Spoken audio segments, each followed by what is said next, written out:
So 2022 is over and we got some pretty awesome cameras over the last year.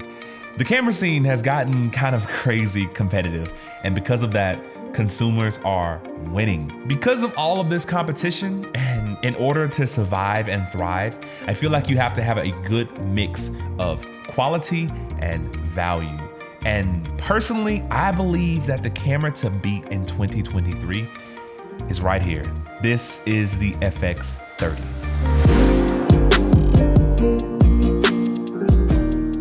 What's going on, guys? Yo, good cameras are cheap and cheap cameras are getting really, really good.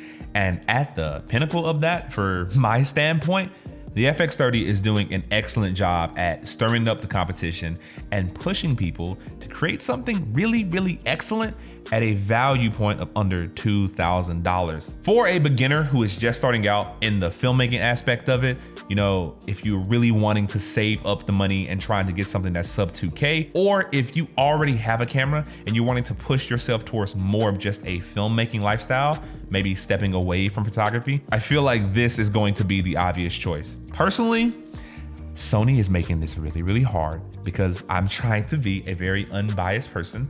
I absolutely adore my Blackmagic. It is what I film all of my YouTube videos on. It has ruled the sub $2,000 market for so long for me because B-raw and the image quality is so good. But now we have something stirring up the competition. This thing is crazy. It gives you almost everything you need to start working in a professional environment. Like, you have so much in this small, compact body that it's best not to let the size fool you because it's tiny, but it is incredibly effective. That may be taken out of context, but let's keep going. Normally, for people who are just starting out in filmmaking, when they ask me any kind of questions or when they talk to me, I have a few questions that I like to ask them back just to kind of qualify and push them into the direction of the right camera. Because personally, I'm not biased to any particular brand. I go with what's the most effective for the job that you have to do. So I ask stuff like, are you even considering thinking about doing photography in tandem with your video? Because you may need a hybrid camera. Are you going to be using autofocus? Things like interviews or things like quick run and gun shoots benefit from autofocus, but things like storytelling don't necessarily benefit from autofocus. So in that aspect, you may want a Blackmagic because I don't need autofocus. I want something that has like B-raw, or you may need something like this. I do a lot of interviews. I need a lot of autofocus. Other questions are like, do you want built-in NDs? Do you know what NDs do yet? Or what's your budget? Budget drives a lot of things, and sub 2K is really, really hard to stay away from the Blackmagic. The Blackmagic is an excellent, excellent camera. The image it produces is great, and it's kind of sat alone in my mind when it comes to filmmaking cameras under $2,000. But now we have other options. Thankfully, we finally have a competition to where there are multiple different cameras in this price range that you can get that are all just excellent. Nowadays, you can't really go wrong with picking a camera. There is buyer's remorse with certain things, Nikon, but I personally believe any of these cameras, whether it be the Canon family, the DJIs, the Sony FX3s, the FX30s, the Blackmagics, pick a family because they're all just so good nowadays and they're all pushing each other at getting better. And that is evident because here we have something that reflects the price point of competition, but reflects the professionalism that you may need in the video world. So here we go. This is the FX30, a baby FX3 through and through. This is the crop sensor version of their full frame FX3. This is the FX3. I built it out a little bit just for emphasis, but this is usually how I have this thing built out. It's always rocking an external battery, a top handle, usually a cine lens, and of course the FX3 body. Same camera body, different camera sensor. This thing is awesome when it comes to anything that I may use for quick run and gun things. We have 99% of the same build and build quality aside from a few screws.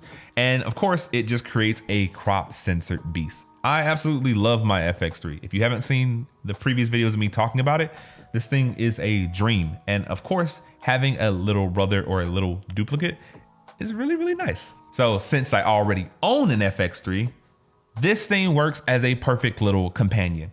And I use the word companion specifically because this is a versatile piece of gear that I get to have in my kit.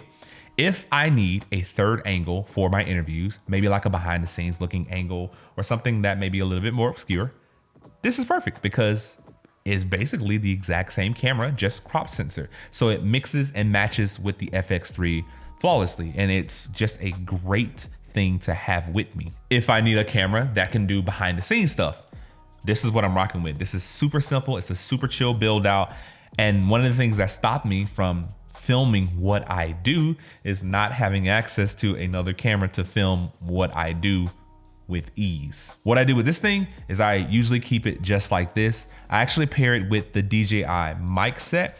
I throw a little mic on and this thing is ready to go. No matter where I am, no matter what I'm doing, what I'm shooting, I get to be present in the behind the scenes. I get to make more content. I get to make things that I can learn from. And it's all because I have access to something that is of the same quality as my big FX3 here, but it's so nice, so simple. I just hand it off and boom, I have behind the scenes footage. So if you are like me and you already have an FX3, maybe you're looking for just a B camera, something that you can double up with the interviews. Maybe you're trying to get away from your A7 III and you know, it's too expensive to go to a $4,000 FX3. Trust me, this thing looks like it is going to be a great first step for a lot of people. So for my beginners or anybody that's looking to start taking the video side of things seriously, whether that be filmmaking, commercial filmmaking, narrative, vlog, let's talk about the pros and the cons of this thing. For pros, the size and the weight. It is a small, compact camera. It is something that you can take with you anywhere. That is the reason I have it built out in the form factor that I have it. It has the cageless design, so you can add any kind of screw mounts to it that you may need. You can add a cage to it like I've done here. You can even expand it into something that is a bit bigger. I love the form factor. I love how compact and lightweight this thing is. This thing has excellent autofocus. So if you're looking into doing interview stuff or you need to have a hands-off experience and you don't want to worry about stuff, boom, this thing has you covered. It is just like the FX3 when it comes to the autofocus performance. You can speed things up, you can slow things down, you can give it a more natural feel. It is pretty seamless. To go along with that autofocus, you get 4K 10-bit. I just love 10-bit because cameras used to always have 8-bit. And anytime you start to color grade, stuff gets muddy and messy, and 10-bit is just the way to go if you're looking to dive into the filmmaking journey. To pair with that 10-bit, we get S-Log3, of course, and this is a dual native ISO camera. So 14 stops of dynamic range. We have a dual native ISO at 800 and 250. It is not like the FX3 in that regard because the FX3 has a dual native of 800 and 12,800, which means this thing performs excellently in low light.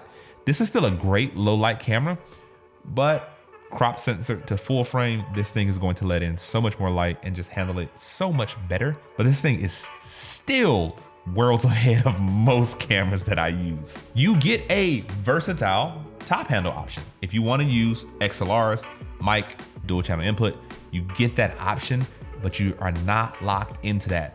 I didn't buy the top handle with this one because I already have 2 top handles with my FX3s, and it makes the price cheaper if you are not rocking the top handle.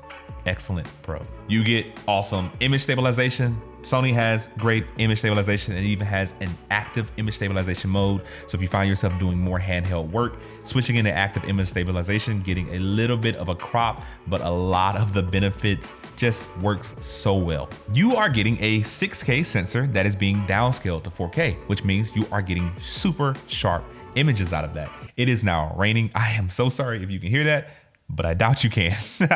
You get Cine EI, which basically helps your camera perform at its most optimal ability all the time. Cine EI is a small task to learn, but if you are interested in doing real filmmaking with this thing, I definitely recommend that you look into it. And lastly, the price. One of the best pros for this camera, because this is no joke. This is a lot of stuff punched into a still expensive price. Don't get me wrong, it's not lost on me. $1,800 to $2,000 is still a lot of money, but in the grand scheme of things, the price of this thing is relatively cheap. But on the flip side, the cons. If you are a person who wants to do photography for some reason and you bought this camera, you don't get a viewfinder. I don't actually use the viewfinder, but if you are in super bright scenarios where you're wanting to film and look through the viewfinder, you do not have that option here. The form factor is video first, and if you're buying this camera, you should be looking at a video first camera. Another downside is no built-in NDs. Not for this price point unless you are a little higher and you're a Blackmagic, but for the size of this thing, you get no built-in NDs. But always keep an ND filter. Everything I use and film, I either rock a matte box or a ND filter, but that is a con. And of course, something I talked on earlier, it's not as good in low light as the FX3. But for a list of cons, that is few, far, and in between, because the pros greatly outweigh the negatives on this particular camera. Honestly, if you are willing to sacrifice a little bit, you get so much more at this price, because this thing is a beast, like through and through. I use this almost the most out of my camera since I start using this thing for my behind the scenes shoots. I am constantly filming everything I do with this thing now. This is my companion, and I freaking love having this thing with me on my shoots. If we didn't already own two FX3s and I was looking into getting something like this, it would be kind of hard to see why I should spend $2,000 more and get the FX3s when I could get two FX30s and have virtually the same business that I do now. Like, it's crazy to think about, and it's wild to even think about that's where cameras are heading. You're getting something that is just as good, in my opinion, for half the price. So all of those reasons is the reason that I believe that the Sony FX30 is the camera to beat in 2023. I'm excited to see what the competition brings. And it's just great to know that this has everything that I would want in a beginner camera, except B-raw, but that's a tough ask in every camera. But man, yeah, 10 out of 10 would recommend. Solid value of a camera. But with that all being said, that's all I have for you today, guys. So if you like this video, give it a thumbs up. And if you loved it, consider subscribing, because I'm gonna bring you more content just like this every week. So you guys stay safe, you're loved, and I will see you in the next one. Peace.